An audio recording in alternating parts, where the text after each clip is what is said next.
आज secretary pathways में हम लोग देखने जा रहे हैं कि किस प्रकार से एक्सपेरिमेंट्स द्वारा सेल के अंदर जो सिक्रेटरी पाथवे है उसको एस्टेब्लिश किया जाता है। तो शुरू करते हैं। सिक्रेटरी पाथवे का लिटरल मीनिंग ये होता है कि जो मटेरियल्स हैं जिनका निर्माण या उत्पादन एंडोप्लाज्मिक रेटिकुलम में होता है, जिनका प्रोसेसिंग और पैकेजिंग गोल्गी कॉम्प्लेक्स में होता है, वह पूरे सेल में या सेल के बाहर भी वो मटेरियल्स भेजा जाता है ताकि सभी काम कर सके। अगर लाइसोसोम में भेजना है तो लाइसोसोम में जाएगा, अगर प्लाज्मा मेम्ब्रेन में भेजना है प्लाज्मा मेम्ब्रेन में जाएगा, अगर वो कहीं और भी भेज वहां पर जाएगा। इसलिए जब सेक्रेटरी पाथवे की बात होती है तो हम लोग हमेशा कहते हैं ये बहुत ही प्लान्ड तरीके से ये काम होता है, the secretary pathway, pathways, secretary pathways. तो हम लोग नॉर्मली देखते हैं कोई भी चीज है, एंडोप्लाज्मिक रेटिकुलम है, उससे कार्गो निकला, सिस गोल्गी नेटवर्क में गया, फिर ये प्रोसेस होते हुए ट्रांस गोल्गी नेटवर्क में गया और फिर सेक्रेटरी वेजाइकल निकला और ये सेक्रेटरी वेजाइकल टारगेट ऑर्गेनेल में पहुंचता है। तो ये जो सेक्रेटरी पाथवे है, ये कैसे पता चला कि एंडोप्लाज्मिक रेटिकुलम से सिस गोल्गी नेटवर्क में जाएगा, वहां से ट्रांस गोल्गी नेटवर्क में और फिर वो सेक्रेटरी पाथवे में और फिर मान लो कि प्लाज्मा में, तो प्लाज्मा मेम्ब्रेन में कैसे पता चलेगा? बहुत महत्वपूर्ण है इसके बारे में जानना। पहला चीज। दूसरा एक टर्म आता है सेक्रेटरी प्रोटीन्स। सेक्रेटरी प्रोटीन्स वो होते हैं जो एंडोप्लाज्मिक रेटिकुलम में बनते हैं और उसके बाद उन्हें सिक्रीट कर दिया जाता है, secrete to the target organelle, target organelle.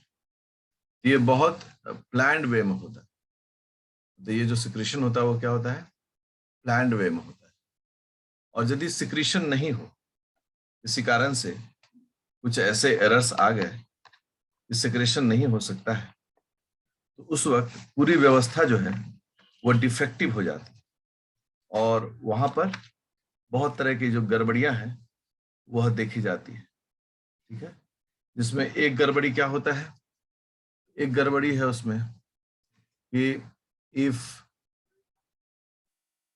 secretory protein is not fold properly, if secretory protein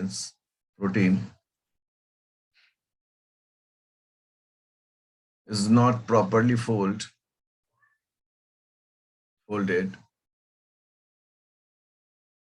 तो फिर क्या हो जाता है? फेल टू सिक्रीट, ये सिक्रीट नहीं कर पाते, जिसका रिजल्ट क्या होता है? रिजल्ट ये होता है कि वो एक्यूमुलेट कर जाते हैं cytoplasm, accumulate in the cytosol. और अगर साइटोसोल में एक्यूमुलेट करेंगे तो डिफेक्ट होगा, ये बीमारियों को करेगा, मतलब कि ये चीजों को गड़बड़ा देगा। तो जब इतनी सारी बातें हैं कि अगर सब कुछ ठीक रहेगा तो सिक्रीट करेगा, अगर गड़बड़ रहेगा तो एक्यूमुलेट करेगा और वो पूरे सिस्टम को डैमेज कर देगा। तो ये महत्वपूर्ण जानकारी है। इसको कैसे पता करेंगे, कैसे इसका स्टडी करेंगे, कौन कौन से फैक्टर इस काम में महत्वपूर्ण होते हैं, इसके लिए कुछ एक्सपेरिमेंटल टेक्नोलॉजी को यूज किया गया। जिसमें एक एक्सपेरिमेंट है पहला एक्सपेरिमेंट देख रहे हैं, वो देख रहे हैं पल्स चेज लेबलिंग एक्सपेरिमेंट। बहुत महत्वपूर्ण एक्सपेरिमेंट है, इसको सीखना चाहिए। और क्या एक्सपेरिमेंट का नाम है? Pulse chase labelling experiment. हम लोग पल्स का मतलब समझते हैं एक रिदमिक थ्रो। किसी चीज को अगर रिदमिकली थ्रो करते हैं that is called a pulse, और चेज मतलब उसका पीछा करना। अब ये एक्सपेरिमेंट जो है, इस एक्सपेरिमेंट में ऑटो रेडियोग्राफी भी यूज किया था। ऑटो रेडियोग्राफी, ऑटो रेडियोग्राफी मतलब इसमें रेडियो आइसोटोप्स का भी उपयोग किया जाता है। देखिए, जो लेबल्ड कंपाउंड होता है, जिस कंपाउंड में हम लोग ऑटो रेडियोग्राफी का टेक्निक यूज करते हैं, उससे हम लोग पल्स कहते हैं। और जो अनलेबल्ड होता है, जिसमें हम लोग रेडियो आइसोटोप यूज नहीं करते हैं, उस कंपाउंड को हम लोग चेज कहते हैं। ठीक है, तो पहला तो नाम क्लियर होना चाहिए कि जो लेबल्ड होगा वो पल्स कहलाएगा, जो अनलेबल्ड होगा वो चेज कहलाएगा। एग्जाम्पल, जैसे कि ल्यूसिन है, ल्यूसिन अमाइनो एसिड है। इस ल्यूसिन में अगर हम लोग हाइड्रोजन का आइसोटोप यूज करते हैं, यह चेज हो जाएगा। और नॉर्मल जो ल्यूसिन है वह पल्स कहलाएगा। तो ये ल्यूसिन जो है क्यों चेज कहलाया? क्योंकि इसमें यह radio isotope, radio isotope, radio isotope होने कारण क्या हो गया कि इस ल्यूसिन को हम लोगों ने चेज कहा। और ये जो ल्यूसिन है, ये ल्यूसिन पल्स कहला रहा है क्योंकि इसमें कोई रेडियो आइसोटोप्स का यूज नहीं किया जा रहा है। तो इसको मैंने थोड़ा करेक्शन कर दिया, ये उल्टा लिखा गया था। जो रेडियो आइसोटोप है वो पल्स है, और जो ल्यूसिन है जिसमें कि रेडियो आइसोटोप नहीं है वो चेज है। अब आगे की बात होती है कि जिस सेल में इसको ट्रीट किया गया, ट्रीटेड सेल जो था वो था beta cells of pancreas. We all know कि बीटा सेल पैंक्रियाज जो है वो इंसुलिन बनाता है। इंसुलिन प्रोडक्शन करता है ये बीटा सेल। उसमें इस पल्स स्टेज का यूज किया गया। क्या देखा गया कि बीटा सेल्स और पैंक्रियाज पर पल्स डाला गया, दैट इज ल्यूसिन, जिसमें हाइड्रोजन का आइसोटोप था। ये जब पल्स डाला गया तो रिजल्ट क्या हुआ? तो रिजल्ट ये हो गया कि इंसुलिन गेट्स द incorporation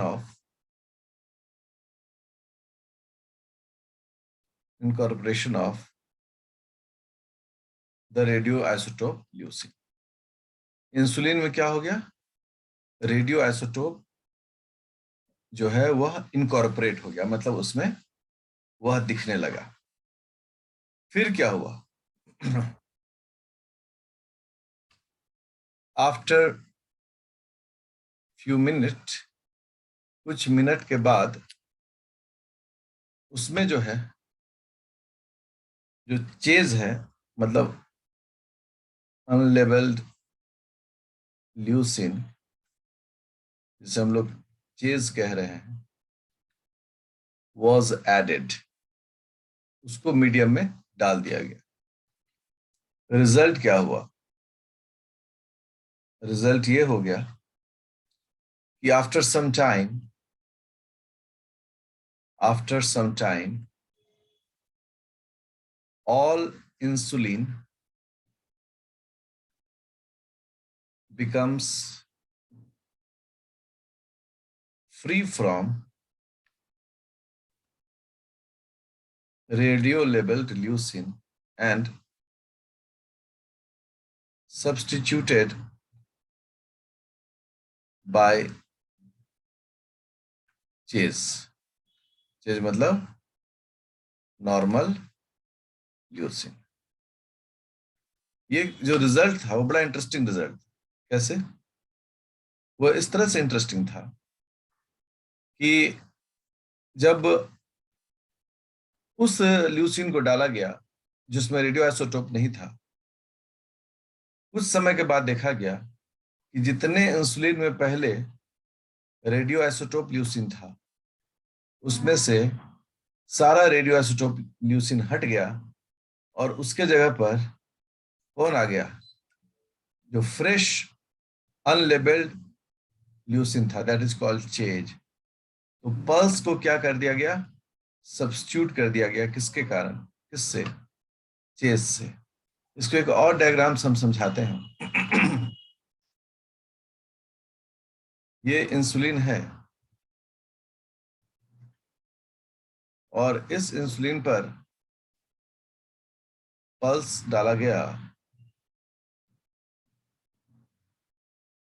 और डालने के बाद क्या हो गया? जहां जहां ल्यूसिन का साइट था, 3 साइट चेक करें, उन तीनों साइट पर यही आ गया।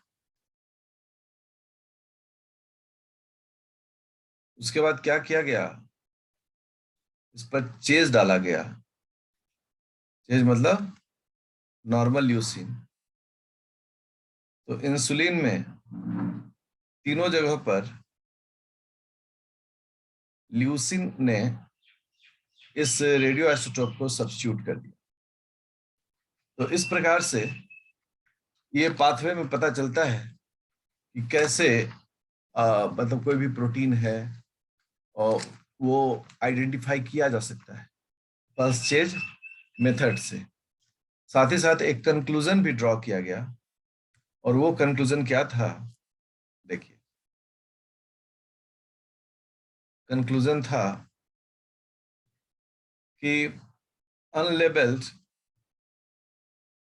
अनलेबल्ड ल्यूसिन, जिसे हम लोग चेज कह रहे हैं, competes with labeled, जिसे हम लोग पल्स कहते हैं, रेडियो आइसोटोप ल्यूसिन। मतलब जब आप अनलेबल्ड ल्यूसिन डालेंगे, जिसे चेज कहते हैं, वो पल्स को सब्स्टिट्यूट कर देगा। यह इस एक्सपेरिमेंट का बेसिक जो है सिद्धांत, वो यही है। अब हम लोग सेक्रेटरी पाथवे में एक और एक्सपेरिमेंट को देख रहे हैं और वो जो एक्सपेरिमेंट है उसका टाइटल है ग्रीन फ्लोरेसेंट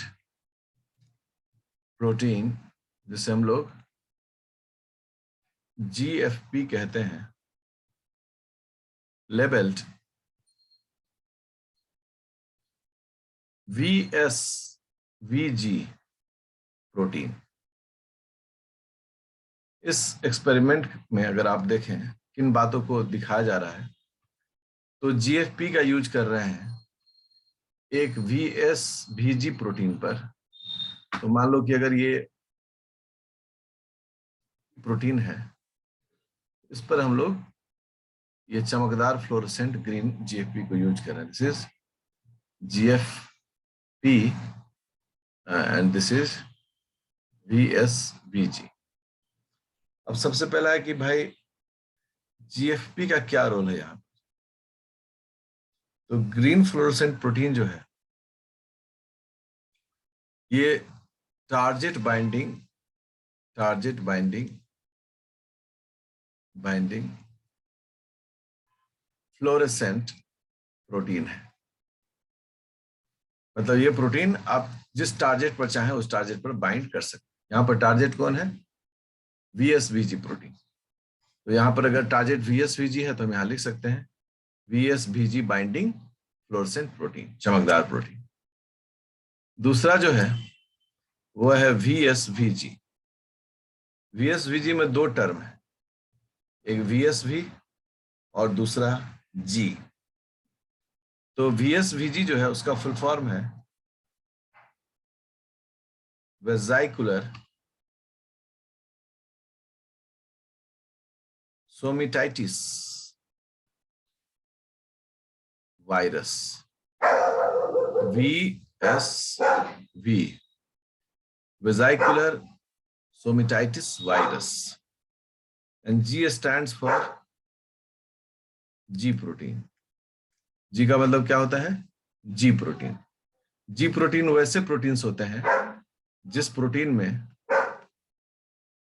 में GTP या GDP या GMP हो, उसे हम लोग G प्रोटीन कहते हैं। तो GFP जो है वह VSVG पर जोड़ा जाएगा और इसको चेक किया जाएगा। अब ये पूरी जो बात है ना, उसको हम लोग इसके अंदर में छोटे छोटे एक्सपेरिमेंट में बांटते हैं। एक्सपेरिमेंट 1.2.1, इसमें हम लोग क्या कह रहे हैं कि VSVG protein is introduced into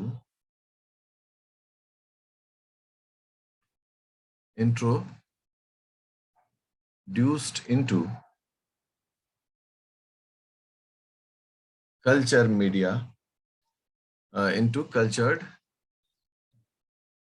mammalian cell। हम लोग क्या कर रहे हैं कि ये वायरस बीमारी नहीं कॉज करेगा, वो ट्रीटेड रहता है पूरी तरीके से। तो इस VSVG को हम लोगों ने एक मैमेलियन सेल में डाला। क्योंकि VSVG के साथ क्या जुड़ा हुआ है? GFP। तो हम पता कर सकते हैं इसको। कई जगह पर लोग को थोड़ा सा ध्यान देते हैं, तो हम लोग इसको ऐसे भी लिख सकते हैं GF, पहले VSVG तब GFP। इसको ऐसे भी लिखा जाता है VSVG डैश GFP। ठीक है, मतलब इसके साथ ग्रीन फ्लोरोसेंट प्रोटीन लगा हुआ है। ठीक है, यह है VSVG। अब जैसे इस सेल के अंदर में इसको डालें, सेल इस प्रोटीन को अपने अंदर में क्या करेगा? इनकॉर्पोरेट करेगा।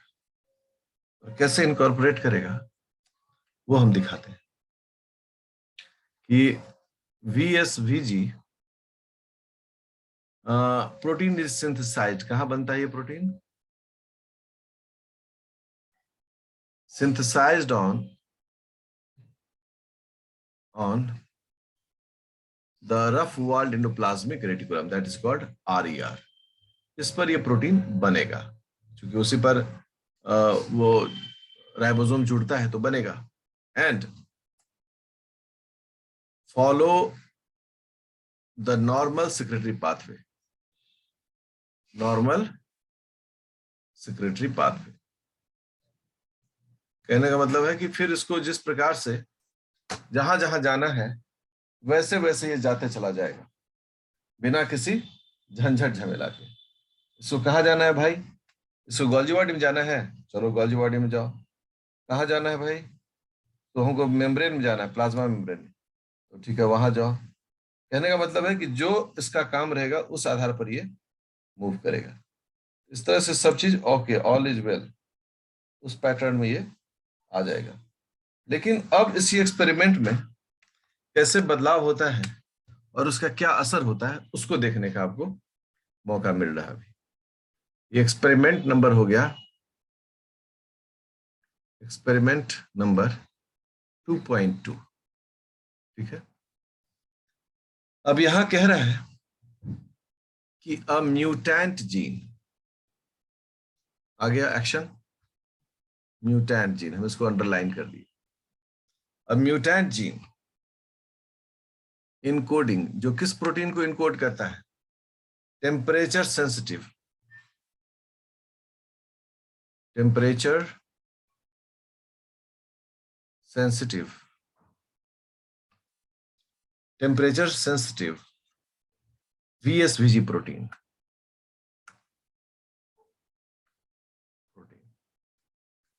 देखिए VSVG प्रोटीन सीधा लिखा जा सकता था, लेकिन उससे पहले क्या जोड़ा गया? ये टेम्परेचर सेंसिटिव है। मतलब VSVG प्रोटीन जो है वह तापमान के बदलाव के अनुसार अपने में भी बदलाव करता है।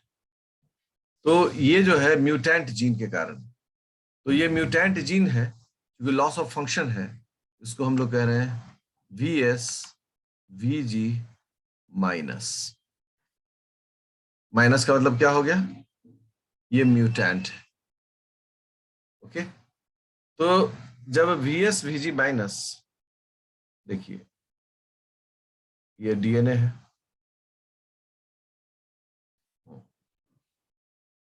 यहां पर जीन है, ये यहां पर क्या है? जीन है, ये म्यूटेंट जीन है, इसका नाम है VSVG माइनस। ब्रैकेट में कर देते हैं माइनस, नहीं भी कर सकते ब्रैकेट में, ऐसे माइनस ऐसे लिख देने से काम चलता है। ये जो है म्यूटेंट जीन है। अब इससे जो mRNA बनेगा, ये DNA है, इससे जो mRNA बनेगा वो mRNA भी कैसा बनेगा? ये भी एरर्ड होगा, एरर।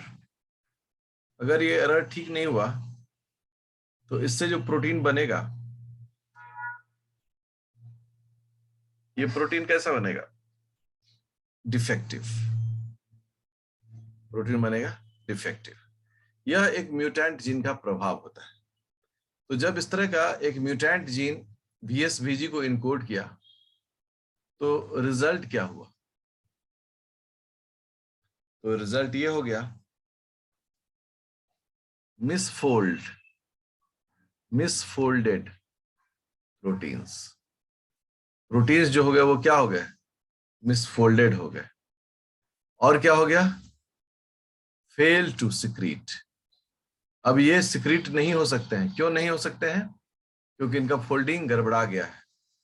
मान लो कि ये ऐसे फोल्ड होते, नॉर्मली ये ऐसे फोल्ड होते, ठीक है, मान लो ये नॉर्मल फोल्ड है। अब जब ये जीन म्यूटेंट जीन आ गया तो ये ऐसे फोल्ड हो गए, तो इसको हम लोग क्या बोले? मिसफोल्ड। और मिसफोल्ड होने के कारण ये सिक्रीट नहीं होंगे। अगर सिक्रीट नहीं होंगे तो फिर क्या क्या आगे रिजल्ट होगा? Therefore remain in the endoplasmic reticulum, remain in the endoplasmic reticulum and cause and cause disorder। और इसके कारण सेल में क्या डेवलप होगा? डिसऑर्डर डेवलप होता है। तो यह जो है एक्सपेरिमेंट का इफेक्ट देखा जाता है। अब क्या है, कह क्या रहा है इसमें कि इस एक्सपेरिमेंट में एक हम छोटा सा और एक्सपेरिमेंट डालना शुरू करें ए में एट 40 डिग्री सेंटीग्रेड। इससे हम लोग कह रहे हैं रेस्ट्रिक्टेड टेम्परेचर। ये रेस्ट्रिक्टेड है। यदि 40 डिग्री टेम्परेचर पर डालते हैं तो VSVG मिसफोल्ड्स, VSVG मिसफोल्ड करता है, सिक्रीशन फेल्स, सिक्रीशन नहीं होता है, एरर इन सेल, सेल में एरर या डिफेक्ट होता है। 40 डिग्री रिस्ट्रिक्टेड है, मतलब ये नहीं होना चाहिए। दूसरा जो है बी, वो है एट 32 डिग्री सेंटीग्रेड और ये है परमिसिव। परमिसिव, ये जो भी हम देख रहे हैं वो किसको देख रहे हैं? ये देख रहे हैं हम लोग, मतलब अनम्यूटेड, मतलब नॉर्मल VSG को देख रहे हैं, नॉर्मल VSVG को देख रहे हैं, मतलब आप इसको म्यूटेंट मत समझिएगा, ठीक है ना। नॉर्मल VSVG जो है 40 डिग्री टेम्परेचर पर मिसफोल्ड हो गया। वहीं पर नॉर्मल VSVG जो है 32 डिग्री परमिसिव, मतलब इस पर ऑर्डर है। तो VSVG प्रोटीन होल्ड्स प्रॉपरली, एकदम सही तरीके से फोल्ड करेगा, सिक्रीटेड, और जिस काम करने के लिए बना है वह होगा। अब एक C एक्सपेरिमेंट था। when VSVG treated with 40 degree centigrade and after few time with 32 degree centigrade, एक ही प्रोटीन को पहले 40 डिग्री पर डाला गया और फिर उसी प्रोटीन को 35 डिग्री पर डाला गया। रिजल्ट क्या हुआ? रिजल्ट ये हो गया, जब 40 डिग्री सेंटीग्रेड पर डाला गया तो प्रोटीन जो है वो मिसफोल्ड हो गया, ये मिसफोल्ड। और अब इस प्रोटीन को फेंका नहीं गया है, फिर इसको 32 डिग्री सेंटीग्रेड पर कुछ मिनट बाद शिफ्ट किया गया, protein properly fold,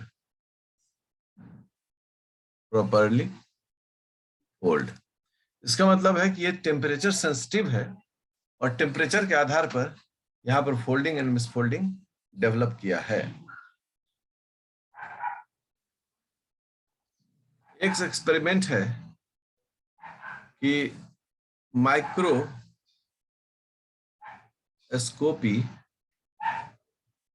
of green fluorescent protein labelled VSVG protein. और तो ठीक है, चूंकि ये प्रोटीन चमकता है, क्योंकि इस प्रोटीन पर क्या लगा हुआ, ऊपर फ्लोरोसेंट लगा हुआ है, तो आप इसको माइक्रोस्कोपी कर सकते हैं, देख सकते हैं, ठीक है। तो देखा क्या जाता है, 40 डिग्री सेंटीग्रेड पर जब चेक किया और 32 डिग्री सेंटीग्रेड पर जब चेक किया तो देखिए क्या रिजल्ट आया। जब 40 डिग्री पर चेक किया तो देखा कि VSVG जो है, VG accumulate in endoplasmic reticulum due to misfold। क्योंकि ये मिसफोल्ड कर गया था इसलिए एंडोप्लाज्मिक रेटिकुलम ये जमा हो गया। लेकिन वहीं पर जब 32 डिग्री में देखा गया तो VSVG holds properly and secreted, और वो अंदर में नहीं रहकर बल्कि सिक्रीट हो गया, स्रवित हो गया। यह इस एक्सपेरिमेंट का लब्बो-लुबाब है। अभी नेक्स्ट जो देखने जा रहे हैं वो देखने जा रहे हैं वेसिकुलर ट्रांसपोर्ट इन यीस्ट।